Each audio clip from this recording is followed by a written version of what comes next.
Teen Ailey Readers. Little Lord Fauntleroy by Frances Hodgson Burnett. Retold by Silvana Sardi. Copyright Ailey 2016. Chapter 1. A Surprise from England. Cedric arrived home after staying a month with some family friends. The house was very quiet. He entered the room and saw his mother in her chair near the window. Her face was white, and she was very thin. She was wearing a long black dress. The little boy ran to her and said, "Dearest," his father always called her that, "is my papa better?" "Oh, my sweet little boy. Yes, your papa is well, where he is, but now we only have each other."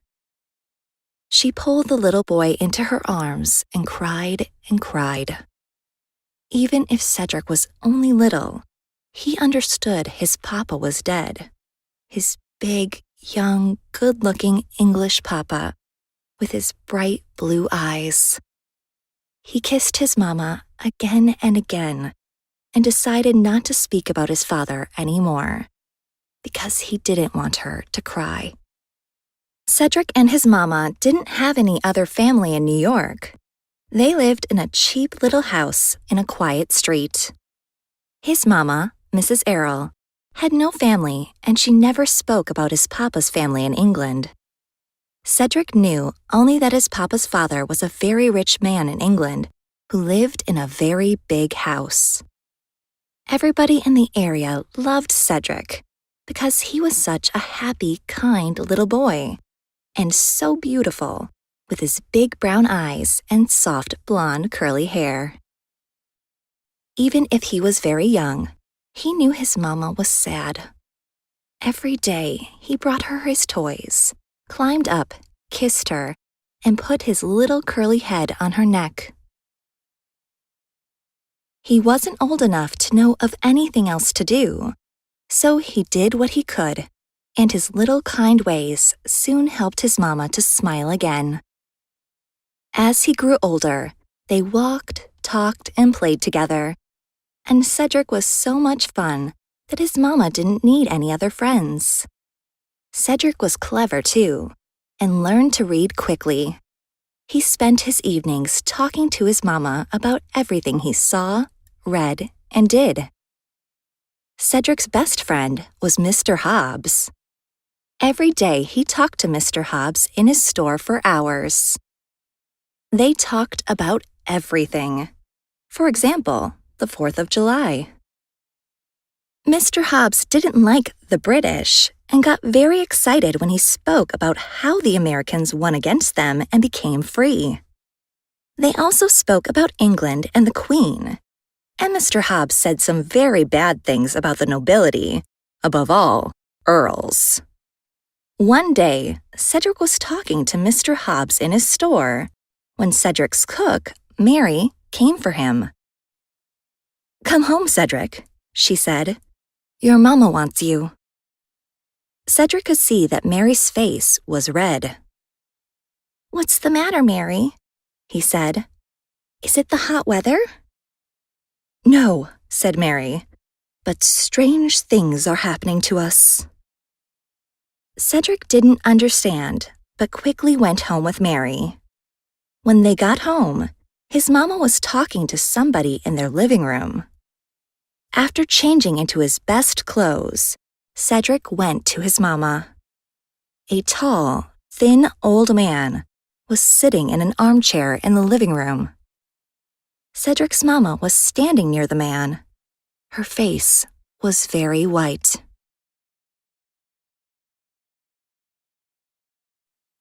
"Oh, Ceddy," she said, running to her son. The tall man stood up and looked at Cedric. "And so," he said at last, slowly, "and so this is little Lord Fauntleroy." Cedric didn't understand, but he smiled at this strange man anyway. Then his mama explained everything to him. She had to tell him the whole story 2 or 3 times before he began to understand. After all, he was only 7 years old, and it was certainly the strangest story ever. His grandpapa was an earl, the Earl of Doran Court. Mr. Hobbs won't be pleased about that, thought Cedric. But there was more. Once, Cedric's papa had 2 brothers, but they were both dead now, like his own poor papa. Cedric began to feel really sorry for his English grandpapa, even if he was an earl. Then the biggest surprise came. "There's only you now, Ceddy, in your grandpapa's family," said his mama. "And when he dies, you'll become Earl. For now, you'll be Lord Fauntleroy." "Oh, dearest," he said, "I really don't want to be an Earl. None of the other boys are Earls." "I'm afraid you'll have to be an Earl," said his mama. "Your grandpapa has sent this kind man, Mr. Havisham, to take us to England. You'll grow up in the beautiful house where your papa once lived.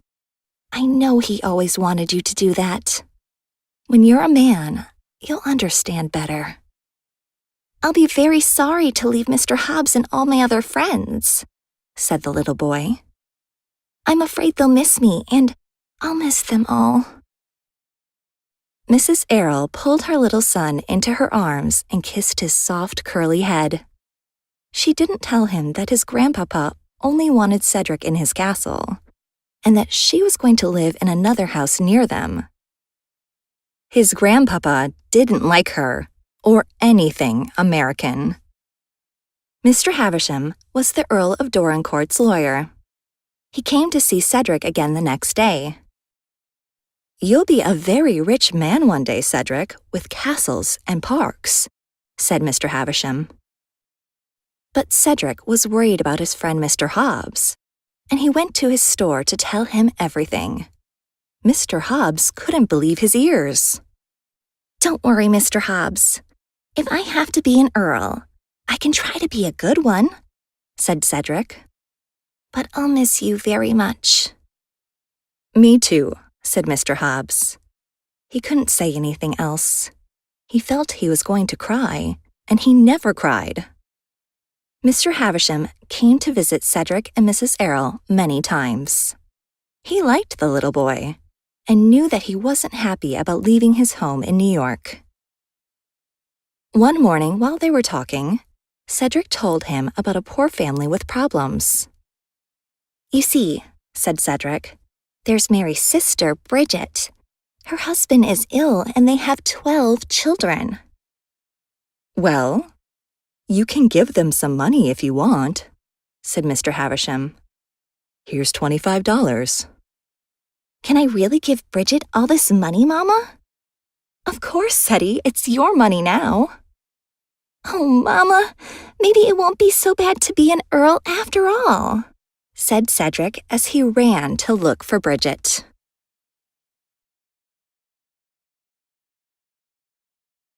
Chapter 2. Time to Say Goodbye. During the week before leaving for England, Cedric had a lot of fun helping his friends. Every day, Mr. Havisham came to visit. He was quite surprised that this little boy didn't actually want anything for himself, and he liked Cedric more and more each day for his kind ways. One morning, Cedric said, "Mr. Havisham, I have to tell you something. I don't know what an earl is." "Really?" said Mr. Havisham, trying not to smile. "No," answered Cedric. "And I think when a boy is going to be an earl, he needs to know." "Well, a person usually becomes an earl because he has done something important for a king or queen, or for his country," explained Mr. Havisham. "Oh," said Cedric, "that's like the president. When a man is very good and knows a lot, he becomes president." "It's a bit different from being a president," said Mr. Havisham. "An earl is a very important person and comes from a very old family." "Ah," said Cedric. "That's like the apple woman near the park. She's 100, but she's out there in the sun and rain every day. I'm sorry for her. She's always ill, but has to work because she's poor and has nobody to help her. I'd like to buy her a little shop where she can sell her apples and be warm in winter. Do I have enough money for that?" he asked, his little face a bit worried. "Of course," said Mr. Havisham. "Let's go and look for this shop, then." You can imagine how surprised the apple woman was when Cedric told her the next day. She couldn't believe it. All Cedric said was, "I'm going to be an earl one day, so I can help you. You were kind to me when I fell and hurt my leg. You gave me an apple. I've never forgotten that." They left the old woman standing at the door of her new shop. She couldn't speak. She could only smile and cry at the same time. "Why was she crying?" asked Cedric. "She was happy," said Mr. Havisham. "I'm happy too," said Cedric. "And it's all thanks to my wonderful grandpapa." Mr. Havisham thought about the angry old man in England with no friends, then tried to forget him quickly. He was having too much fun with Cedric. "Well, what's next?" asked the lawyer. "Well, actually, I didn't want to ask again, but there's Dick. He's a bootblack. He stands at the corner of a street downtown. I've known him for years. Once, when I was very little, I was out walking with Dearest. I was playing with a ball when it went into the middle of the road. Dick caught it for me before a horse stood on it. At the moment, his business isn't going well." "So, what would you like to do for him?" asked the lawyer, smiling. "Well," said Cedric, "I'd like to send Jake away." "And who's Jake?" Mr. Havisham asked. "He's Dick's partner, but he's the worst partner in the world. People like Dick, but they don't like Jake, so he's bad for business. Dick needs a business of his own, to be his own boss," explained Cedric. "Well, I'm sure we can do that," said Mr. Havisham, taking the little boy's hand. "Next stop, Dick the bootblack." Dick was as surprised as the apple woman when Seti told him that now he was a lord, so he had enough money to give Dick a business of his own. At first, he didn't believe his little friend. "Lord who?" Dick asked. "I know," said Seti. "Everybody thinks it isn't true at first. The man who is the earl now, he's my grandpapa, and he's very kind. He sent me a lot of money with Mr. Havisham, and I've brought some to you so you can send Jake away." So, with the money, Dick sent Jake away and started his own business with new clothes and brushes. "Well, goodbye," said Cedric. "I hope business will be good. I'm sorry I'm going away, but perhaps I'll come back again when I'm an earl. And please write to me. Here's where you must send your letter." He gave Dick a piece of paper. "And my name isn't Cedric Errol anymore. It's Lord Fauntleroy. And goodbye, Dick." Dick could see that Cedric was upset. He was upset too at the thought of losing his little friend. "Goodbye, my little friend," said Dick, "and thank you for everything." During these last few days in New York, Cedric spent as much time as possible with his old friend Mr. Hobbs in his store. On the last day, Cedric gave Mr. Hobbs a gold watch and chain. Mr. Hobbs almost cried this time. "There's something written on the back," said Cedric. "From his oldest friend, Lord Fauntleroy, to Mr. Hobbs. When this you see, remember me.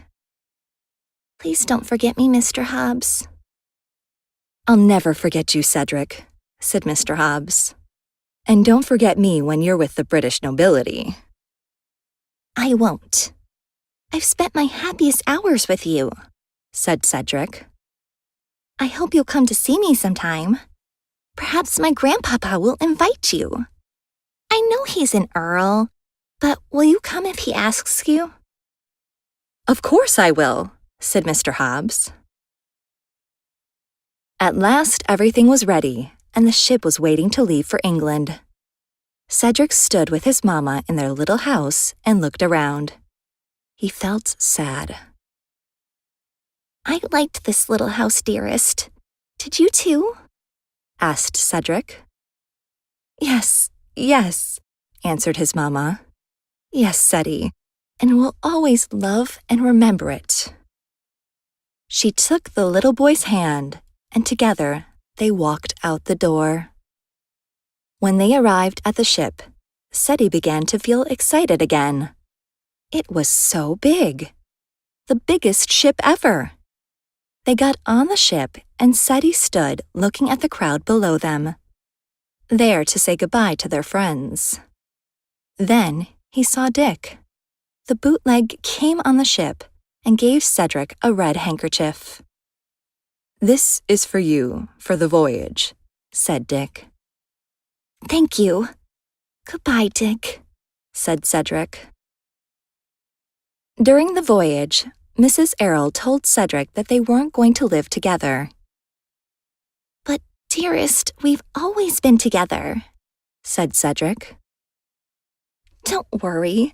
My house isn't far from the castle, Ceddy," she said.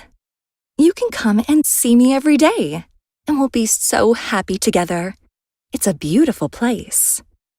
You'll love it like your papa did." Later, Mrs. Errol spoke to Mr. Havisham.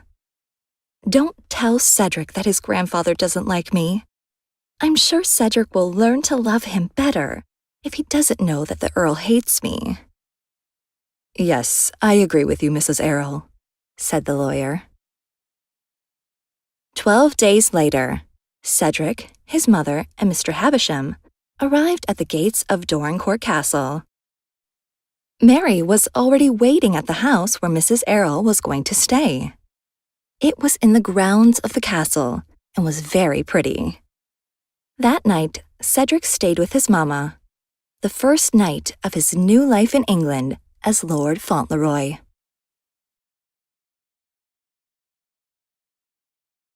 Chapter 3. Dorincourt Castle. While Cedric spent his last evening with his mother, Mr. Havisham went to the castle to see the Earl. "Well, Havisham, what kind of boy is he?" asked the Earl. "I think he's a fine boy," answered the lawyer. "But you'll find him different from most English children." "Yes, probably his American mother hasn't taught him how to be polite," said the Earl. It was clear that he hated Mrs. Errol. "How many bad things has she told the boy about me?" asked the Earl, now very angry. "Actually, she said nothing because she wants the boy to love you," said Mr. Havisham. "He thinks you're the kindest grandfather in the world, so please, don't speak badly to him about his mother." "My good man, the boy is only 7 years old," shouted the Earl. "Yes, but he spent those 7 years at his mother's side, and she has all his love." The next day, Mr. Havisham took Lord Fauntleroy up to the castle. Cedric found everything amazing, so big and beautiful. At the castle, a tall man took the little boy to the library, where his grandfather was waiting for him.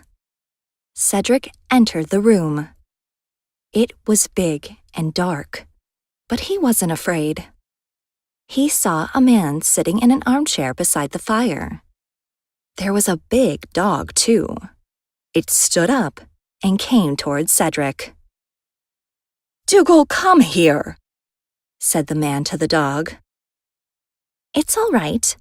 I'm not afraid of dogs," said Cedric as he came towards the old man. "Are you the Earl?" asked Cedric. "I'm your grandson, you know, that Mr. Havisham brought from New York. I'm Lord Fauntleroy." He held out his hand because he thought it was the polite thing to do. "I hope you're very well." The Earl looked at his strong, beautiful grandson. He was pleased to see that the child wasn't afraid of him or his dog. "Are you glad to see me?" asked the Earl. "Yes," answered Lord Fauntleroy. "Very. You've been so kind to me. I've been able to help Bridget and the Apple Woman and Dick." "Bridget?" shouted the Earl. "Dick? The Apple Woman?" "Yes," explained Cedric. "I helped them with your money." "Oh," was all the Earl could say. Cedric then explained all about his friends. While he was talking, Dougal the big dog came and sat beside him. The Earl watched and listened. He was very surprised by Cedric. He thought it was almost too good to be true that this boy, the child of the woman he hated so much, was so beautiful and brave. Most people were afraid of the Earl. Instead, this little boy was chatting to him like a friend. Then it was time for dinner. The Earl didn't usually eat much and always shouted angrily at the cook. But that evening, he ate well. After dinner, they went back to the library. "Your house is very beautiful," said the boy. "But I was thinking, isn't it too big just for you? Don't you feel lonely sometimes?" "Don't you think we'll be friends?" asked the Earl. "And then I won't be lonely anymore?" "Yes," answered Cedric. "I think we will. Mr. Hobbs and I were great friends, but Dearest is my closest friend." "Who's Dearest?" asked the Earl. "She's my mother," said Lord Fauntleroy. "You see, I've never been away from my own home before. It feels strange, but Dearest isn't very far away from me. She told me to remember that. And I'm 7, and I can look at the picture she gave me." He went to the Earl and showed him the picture. The Earl was surprised to see the pretty young face of the woman in the picture, but he said nothing. Cedric was tired now. He lay down on the carpet and closed his eyes. In the morning, Lord Fauntleroy woke up in a big bed in a very big room. A kind woman called Dawson gave him his breakfast. Then she took him to another room, with shelves full of books and tables full of toys. Cedric couldn't believe how lucky he was, and played there all morning. Dawson looked at the little boy and remembered the Earl's words. "Give him everything he wants, and he'll forget his mother quickly enough." But she said nothing. At midday, the Earl sent for his grandson. "Thank you so much for all those things," said Fauntleroy. "There's a fantastic game that's like baseball. Would you like to see it?" "Go and get it," said the Earl. The boy ran to get the game and explained to the Earl how to play. Then the door opened and an old man entered the room. The Earl looked up. "Ah," he said. "Mordaunt, this is the new Lord Fauntleroy. Fauntleroy, this is Mr. Mordaunt. He's head of the church in this area, I'm very glad to meet you, said Fauntleroy. Mr. Mordaunt looked at the sweet child and liked him immediately. "Take a chair, Mordaunt," said the Earl. "Well, what's the problem this time?" "It's Higgins of Edge Farm," said Mordaunt. "He's ill and can't pay the rent. He says that if you give him time, he'll pay soon. If you take the farm from him, he and his family will have nothing to eat," said Mordaunt. "I'd like to help him," said Fauntleroy. "But I'm just a little boy. Can you do it for me?" he asked the Earl. "Well, get some paper and write a letter to Mr. Newick," said the Earl. "He's the man who looks after my farms. Tell him Higgins can stay. He can pay when he's ready." Fauntleroy sat down and began to write slowly. At last the letter was ready, and Mr. Mordaunt went away very happy and very surprised. The Earl wasn't usually so pleasant. The boy was good for him. "May I go to Dearest now?" asked Fauntleroy. "Don't you want to see your pony first?" asked the Earl. "A pony?" shouted the excited boy. "Yes, and it's yours," said the Earl. "I want to see it," said Fauntleroy. "But I'm afraid there isn't time." "Must you go and see your mother now?" "Yes, because she's waiting for me," said the boy. "And I want to tell her how kind you are." So the Earl called for the carriage to take them to Mrs. Errol. On the way, Fauntleroy said, "I think you must be the best person in the world. You're always doing good, thinking about other people. Dearest says that's the best way to be." The Earl didn't know what to say. People usually hated him because he thought only about himself. At last, the carriage arrived, and Fauntleroy got out quickly. The Earl stayed where he was. "I'm not coming," he said. Not to see Dearest?" asked the boy. "Dearest won't mind," said the Earl. "Tell her that not even a new pony could keep you away." He closed the carriage door and watched as Fauntleroy ran to the house as his mother opened the door. The little boy jumped into his mother's arms and covered her face with kisses. Chapter 4. Country Life. On the following Sunday morning, Mr. Mordaunt was surprised to see his church full of people. Of course, everybody was there to see little Lord Fauntleroy. Mrs. Errol was there too. Then the carriage from the castle arrived. Everybody watched as the little boy helped his grandfather to get out of the carriage. "Look," said Fauntleroy to his grandfather. "The people are glad to see you, and they all know you." "Take off your hat, Fauntleroy," said the Earl. "They're here for you." Then they went into the church and sat down at the front. Cedric looked across and saw his mother sitting on the other side. He was glad to see her.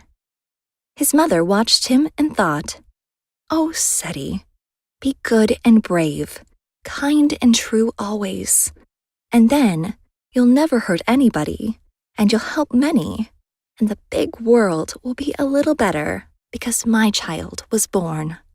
When the Earl came out of the church with his grandson, a man with his hat in his hand was waiting for them. "Well, Higgins?" said the Earl. "Oh!" shouted Fauntleroy. "Is it Mr. Higgins?" "Yes," said the man. "I just wanted to say thank you, Lord Fauntleroy." "Oh," said Fauntleroy. "I only wrote the letter. It was my grandfather who did it. But you know how he's always good to everybody." Well, yes," said Higgins, surprised. "You see, Higgins," said the Earl, "Lord Fauntleroy understands me, not like you people. Get into the carriage, Fauntleroy." The carriage drove away while everybody stood with their mouths open in surprise. Lord Dorincourt smiled all the way home. He smiled a lot these days. Before his grandson came, he never smiled. But now everything was different, and he enjoyed being with the little boy. The Earl wasn't interested in Higgins, but he was pleased that his grandson was now popular with the local people. Lord Fauntleroy quickly learned to ride his pony, and the Earl was very pleased about this. Wilkins, who looked after the Earl's horses, often went riding with the boy. Fauntleroy always shouted "hello" to everybody he saw. One day, while they were out riding, they passed the village school. They saw a little boy with a sore leg. Fauntleroy immediately got off his pony and told the boy to get on it. "He can have my horse, Lord Fauntleroy," said Wilkins. "No, Wilkins, thank you," said Fauntleroy. "But your horse is too big. I'll walk, it's all right." Everybody in the village thought it was amazing when they saw little Lord Fauntleroy walking beside the village boy on the pony. When the Earl heard the story, he wasn't angry, but laughed and asked Fauntleroy to tell him about it again and again. Cedric and his grandfather became closer every day, and Cedric really thought his grandpapa was the kindest man in the world. There was only one thing that the little boy didn't understand. Why did his mother and grandfather never meet? It was true that his grandfather always sent fruit and flowers to Mrs. Errol, but he never came to see her with Cedric. The Earl even gave his mama a carriage. When Cedric arrived with the carriage, he was so excited that Mrs. Earl couldn't say she didn't want anything from the man who hated her so much. One day, Cedric decided to write to his friend, Mr. Hobbs. In the letter, he talked about how he loved his kind grandfather and how beautiful Dorincourt was. The only thing that he still wanted was to live with Dearest in the castle. Before sending the letter, he showed it to his grandfather. "Do you miss your mother very much?" asked the Earl after reading the letter. "Yes," said Fauntleroy. "I miss her all the time. Don't you miss her?" "I don't know her," said the Earl. "I know that," said Fauntleroy. "And that's what I don't understand. But Dearest told me not to ask you any questions, and I won't. And when I miss her very much, I go and look out of my window.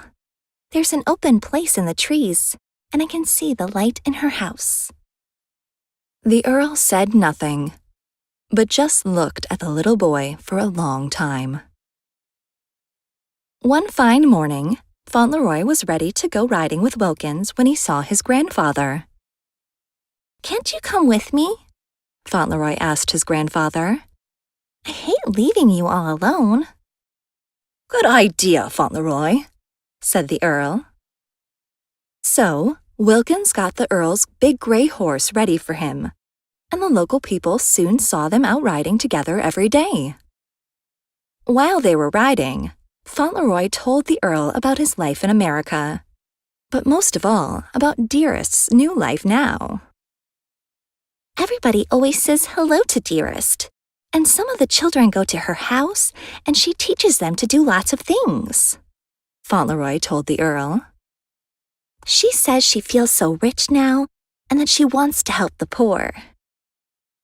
The Earl was pleased to hear that the mother of his grandson was popular with the local people.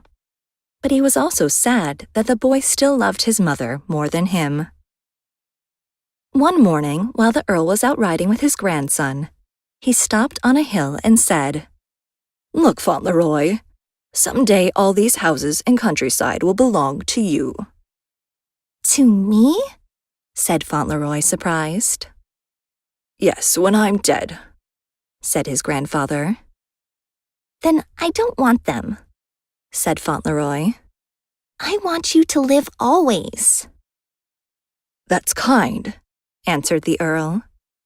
But one day you'll be the Earl of Dorancourt. The little boy said nothing for a long time. What are you thinking of? asked the Earl. I'm thinking that I'm such a little boy, said Fauntleroy. And I'm thinking about what Dearest said to me. What was it? asked the Earl. She said that perhaps it wasn't easy to be very rich, that you can sometimes forget that other people aren't as lucky as you, and you must look after all the people that live and work in your fields. It must be difficult for you to know everybody and help them. How do you do it? The Earl only knew when the people didn't pay their rent, but he didn't tell the boy that. Newick tells me, he said quickly. A week later, after visiting his mother, Fauntleroy came to his grandfather and asked, Does Newick know all about the people? Why, is there a problem? asked the Earl. Dearest has just told me about a place called Earl's Court. The houses are old, and the people are very poor and often ill. Can you help them? The Earl looked away. He already knew about the problem, but he didn't want the boy to know that. So he said, What? Let's go for a walk and we can decide what to do. He took the little boy's hand, and as they walked in the garden, they talked about their plans for Earl's Court. Chapter 5. Strange News. Mr. Mordaunt often told Mrs. Errol about the problems of the poor people in the village. Don't worry, Mr. Mordaunt, said Mrs. Errol each time. I'll tell Cedric to tell his grandfather. The Earl won't listen to us, but he can't say no to his grandson. And she was right. Soon things began to change. Workmen arrived in Earl's Court and built new houses. Everybody in the village knew that it was all thanks to little Lord Fauntleroy, and they loved him for that. Cedric had no idea how much the people talked about him and his kind ways. He lived his simple, happy child life, playing in the park, lying under the trees on the grass, or on the carpet in the library, reading wonderful books and talking to the Earl about them, and then telling the stories again to his mother, writing long letters to Mr. Hobbs and Dick, and feeling excited when he got their answers. When he rode through the market town, people took off their hats and smiled at him, but he thought it was because the Earl was with him. They all love you so much, he once said to the Earl with a big smile. Day after day, the old Earl loved his grandson more and more, but he told nobody. Fauntleroy knew, however, because his grandfather always liked him to be near his chair if they were in the library, opposite him at the table, or beside him when he rode or drove, or took his evening walk in the garden. One evening the Earl said to Fauntleroy, "Is there anything you want? Anything I haven't given you?" Only one thing, answered the little boy. What is that? asked the Earl. It's Dearest, said the boy. But you see her almost every day, said the Earl. Is that not enough? Before, I saw her all the time, said the boy.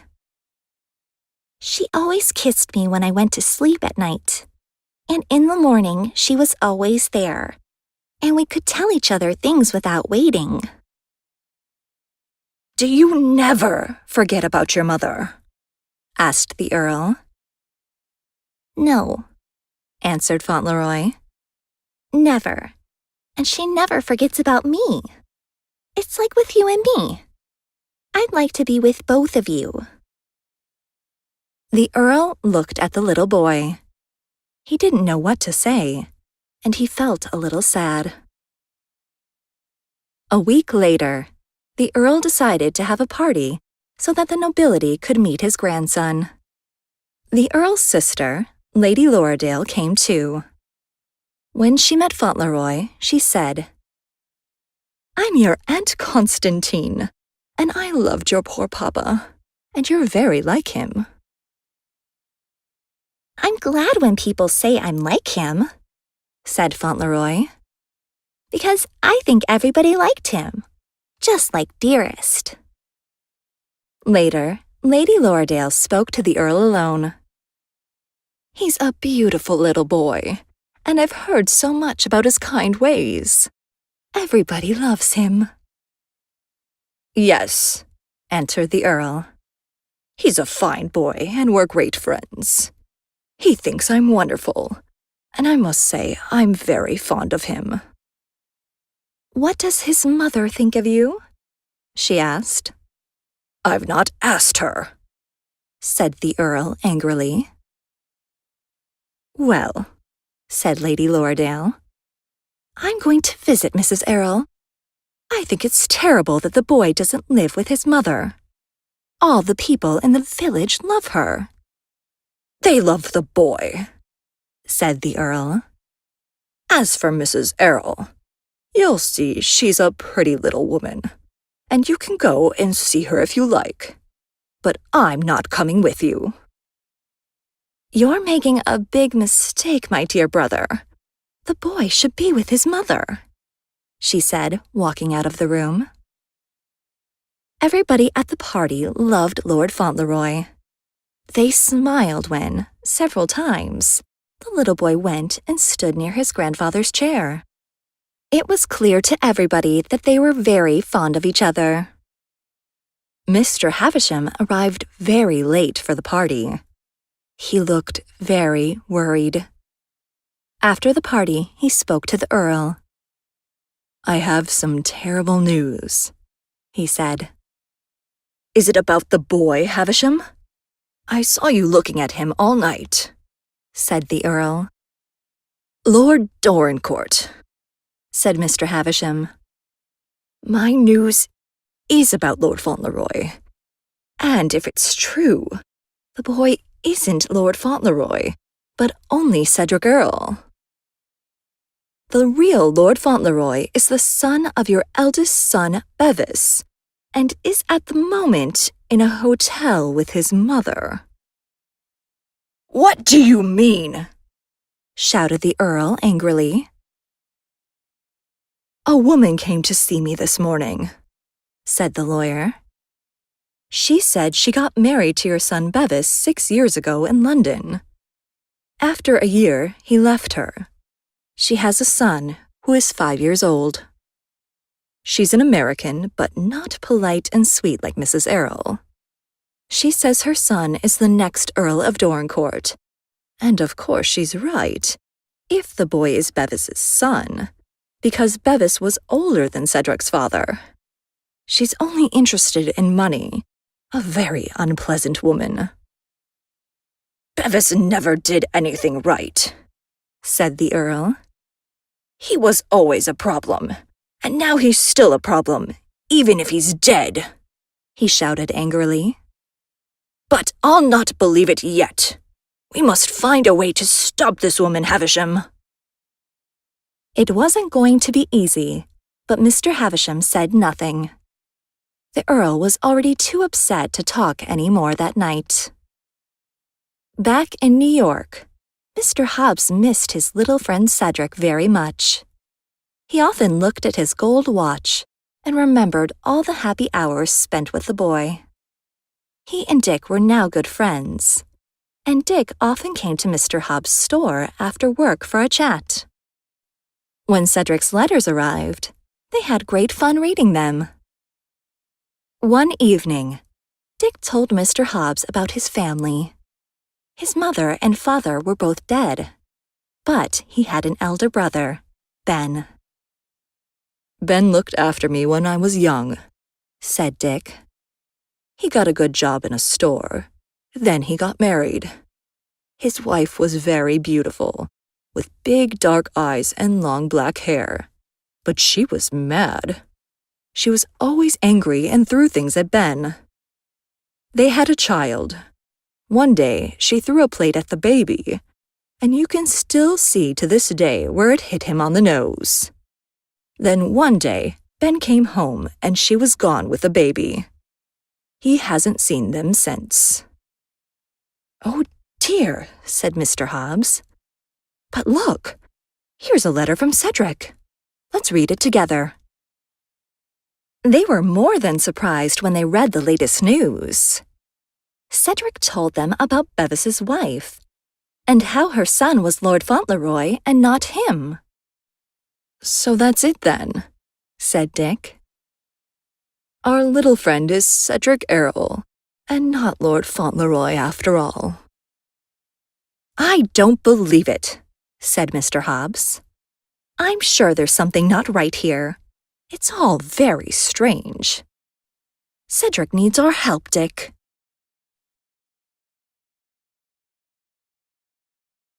Chapter 6.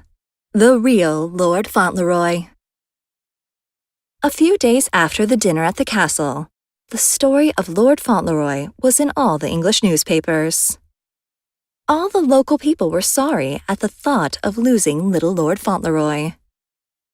The Earl of Dorincourt was trying to do everything he could to protect Cedric. One morning he told Cedric the whole story. I feel very strange inside, said Cedric at the end of the story. Very strange. The Earl looked at the boy. He felt strange too, and upset. Cedric was usually such a happy child. Will they take Dearest's house from her and her carriage? He asked. No, said the Earl. Don't worry, they won't. Ah, said Cedric. I'm so glad. Then he looked up at his grandfather and said, That other boy, will he have to be your boy now as I was? No, shouted the Earl. Never. No, won't he? said Cedric. Will I be your boy, even if I'm not going to be an Earl?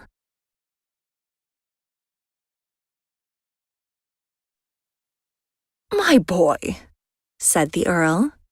Yes, yes, you'll always be my boy. Sometimes I feel as if you're the only boy I've ever had.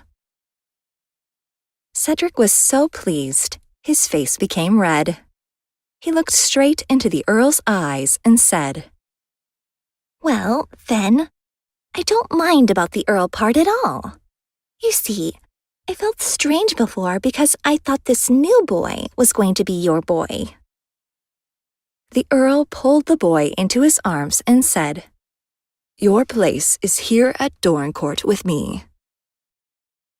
A few days later, the Earl went with Havisham to meet Bevis's wife. She wasn't sweet and polite like Mrs. Earl. There was nothing pleasant about this woman. After listening to her, the Earl said, You say you're my eldest son's wife.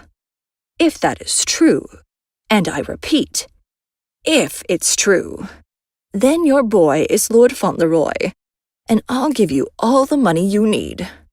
But I never want to see you or the child at Dorincourt while I'm still alive. The place will unfortunately have enough of you after I'm dead. Not many days after that, Mrs. Earl had a surprise visitor. It was the Earl. Mrs. Earl, he said, I'm the Earl of Dorincourt. Do you know why I've come here? Mr. Havisham has told me the news, she said. Well, said the Earl, don't worry. I'll protect the boy as much as I can. That woman is terrible. Cedric must have nothing that is not his by law, said Mrs. Earl. Perhaps this woman isn't so terrible, but just wants to protect her son.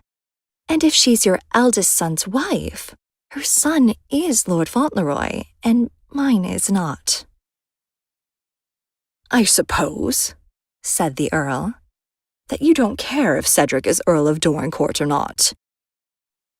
"It's a wonderful thing to be the Earl of Dorincourt," she said. "But the most important thing is that Cedric is like his father, brave and true always." "Not like his grandfather, eh?" said the Earl. "I don't know you," answered Mrs. Earl, "but I know that Cedric loves you." "Yes, he's fond of me," he said, "and I'm fond of him. He's given me something to live for, and now I'm miserable. Miserable." Mrs. Earl could see he was almost crying, and she felt sorry for the old man. "Come, sit down," she said. "You've been so worried that you're tired. You need to be strong." Her kind words helped him, and he began to feel less miserable. Before leaving, he said, "Can I come here again and talk to you?" "As often as you want," she answered. Of course, the story of Lord Fauntleroy was also in the American newspapers. Mr. Hobbs and Dick read everything they could about it. One of Dick's customers was a young lawyer called Mr. Harrison. Every morning, Dick cleaned his shoes, and the man brought Dick a newspaper. This particular morning, the newspaper was full of pictures about the Dorincourt story.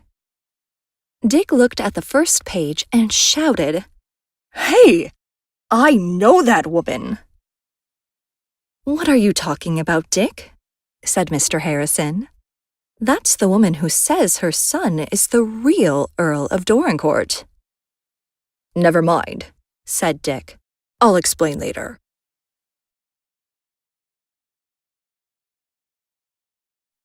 He ran quickly to Mr. Hobbs with the newspaper. "Mr. Hobbs," shouted Dick, "look at this. That woman isn't the wife of the Earl's son. That's Mina. Mina, Ben's wife. The mad one who threw a plate at their boy. But that boy's no Earl. He's Ben's son. In the paper, it even says the boy has a scar on his nose. That was that plate." "What?" said Mr. Hobbs. "Now what do we do?" "Let's go to my customer, Mr. Harrison," said Dick. "He's a lawyer. He'll know what to do." After hearing the whole story, the lawyer said, "Well, it's certainly an interesting story.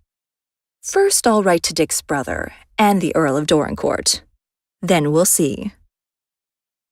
The letters arrived quickly. Mr. Havisham and the Earl made a plan. "We'll say nothing for the moment," said Havisham. "Then she'll think that everything is going well, until the surprise." Mina certainly got a surprise when one morning 3 people came to her hotel near Dorincourt Castle: the Earl of Dorincourt, Dick, and Ben. "Hello, Mina," said Dick. "Do you know her?" Mr. Havisham asked Ben. "Yes, unfortunately," said Ben. "But I never want to see her again. All I want is my son."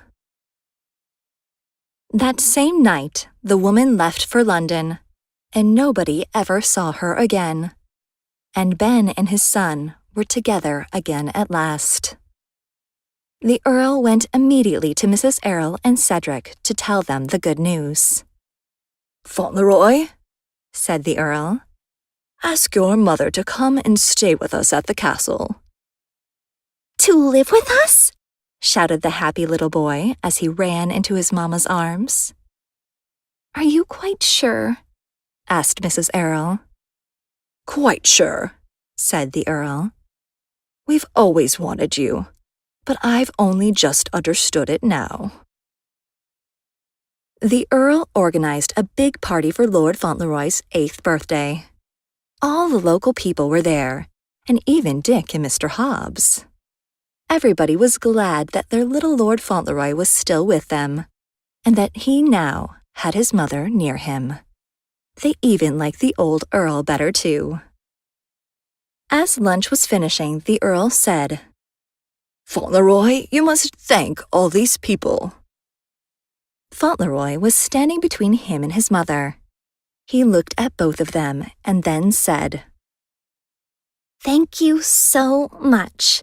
And I hope you'll enjoy my birthday, because I've enjoyed it so much, and I'm very glad I'm going to be an Earl. I didn't think at first that I was going to like it, but now I do. And I love this place so, and I think it's beautiful. And when I'm an Earl, I'm going to try and be as good as my grandfather. "Hooray for Lord Fauntleroy!" they all shouted.